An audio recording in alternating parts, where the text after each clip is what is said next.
ده خطر على المرضى. قليل الادب محمد فؤاد قدامه بيشتمه. حد يجي يطلع البتاع ده بره. ده كلام الدكتور اللي ضرب محمد فؤاد وخد منه التليفون واعتدى عليه وضربه في ضلوعه برجله. لازم اعرف مين ده وبيشتمنا. قليل الادب. كل ده عشان محمد فؤاد كان خايف على اخوه وعايز الدكتور يلحقه قبل ما يموت، بس هو قال له بالراحة مش هيحصل له حاجة، استنى شوية لحد ما اشرب القهوة وافوق معاك. ده ملخص الخناقة الشهيرة اللي هزت مصر في الساعات الأخيرة، واللي كشف تفاصيلها نقيب الموسيقيين الفنان مصطفى كامل، واللي كتب بيان فيه تفاصيل خطيرة على عكس كل الأخبار اللي انتشرت في الساعات الأخيرة، واللي كانت كلها ضد الفنان محمد فؤاد. لأن أول ما الناس شافت محمد فؤاد بيزعق وبيتخانق مع الدكتور وبيقوله أنت مش عارف أنا مين، على طول طلعت أخبار بتقول إن محمد فؤاد بيضرب الدكتور الغلبان.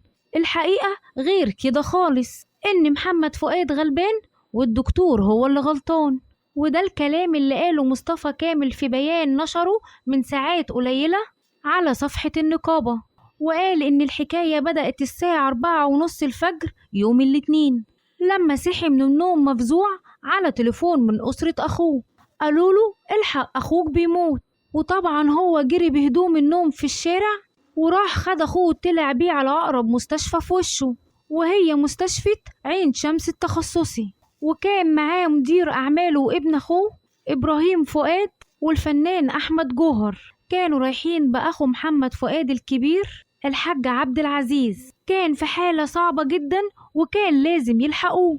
أول ما وصلوا على المستشفى دخلوا الاستقبال، لقوا الموظف مش معبرهم، وأول حاجة قالها لهم مش هنقدر نعمل حاجة إلا ما تدفعوا 70,000 جنيه مقدم. محمد فؤاد رد عليه وقال له حاضر، اللي انتوا عايزينه كله أنا هعمله، بس الحقوا أخويا بيموت. واضطر محمد فؤاد يقعد يملى الورق ويخلص الإجراءات عشان الأمن يرضى يدخل أخوه المستشفى. وبعد نص ساعة من الانتظار أخوه أخيرا دخل المستشفى، والدكتور نزل من مكتبه وكشف عليه وأمر إنه يدخل غرفة العمليات. بس الغريبة إنه ما دخلش معاه وسابه وراح يشرب قهوة. وهنا راح محمد فؤاد يطمن على أخوه ويسأل الدكتور وقال له ربنا يكون في عونك، شكلك لسه صاحي، ممكن أعرف حالة أخويا إيه وليه دخل غرفة العمليات؟ وهنا الدكتور رد عليه بكل هدوء وقال له بالراحة مش هيحصل له حاجة، استنى ما اخلص قهوتي وافوق معاك. وهنا محمد فؤاد انفعل وقال له عايز أعرف حالة أخويا إيه؟ قام الدكتور بصله من فوق لتحت وزعق ونادى الأمن، وهو بيقول حد يجي يطلع البتاع ده بره. ودي الشرارة اللي قومت الخناقة ما بين الفنان محمد فؤاد والدكتور. وأول حاجة عملها الدكتور إن زق محمد فؤاد وكان عايز يطلعه بره المستشفى، ومحمد فؤاد طلع الموبايل بتاعه وفضل يصور اللي بيحصل وبعت الفيديو ده للفنان مصطفى كامل عشان يضمن حقوقه. ولما الناس اتلمت انتشر فيديو لفؤاد وهو بيشتم الدكتور، وهنا بقى الناس قالوا إن محمد فؤاد هو اللي غلطان. بس مصطفى كامل كشف الحقيقة من خلال البيان اللي طلعه، وقال في نهايته إنه متمسك بحق الفنان محمد فؤاد، وهو معاه الفيديوهات اللي تثبت إن الدكتور اعتدى عليه وضربه برجله في ضلوعه، وكمان وقع الموبايل بتاعه على الأرض وكان عايز يكسره.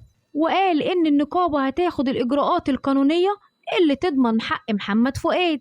ودي كانت الرواية من ناحية محمد فؤاد. بس في رواية تانية كشفها نقيب الأطباء الدكتور أسامة عبد الحي، لما طلع في تصريحات صحفية وقال إن الفنان اقتحم المستشفى الفجر معاه أخوه وناس تانيين، ولما موظف الاستقبال طلب منه يملى البيانات لدخول الحالة المستشفى زعق فيهم بشكل همجي وقال لهم انتوا مش عارفين انتوا بتكلموا مين، ومسك في خناق الدكتور وضربه بشكل وحشي، واحنا متمسكين بحقنا في الدفاع عن الدكتور. والغريب في الموضوع ان نقابة المهن الموسيقية بتأكد ان عندها فيديوهات بتثبت ان الدكتور هو اللي غلطان، وفي نفس الوقت نقابة الأطباء بتأكد ان عندها فيديوهات من كاميرات المستشفى بتثبت ان فؤاد هو اللي اعتدى على الدكتور. يا ترى مين فيهم هو اللي صح؟ السؤال ده عمل حيرة عند الجمهور وعند الفنانين اللي اتقسموا على اللي حصل.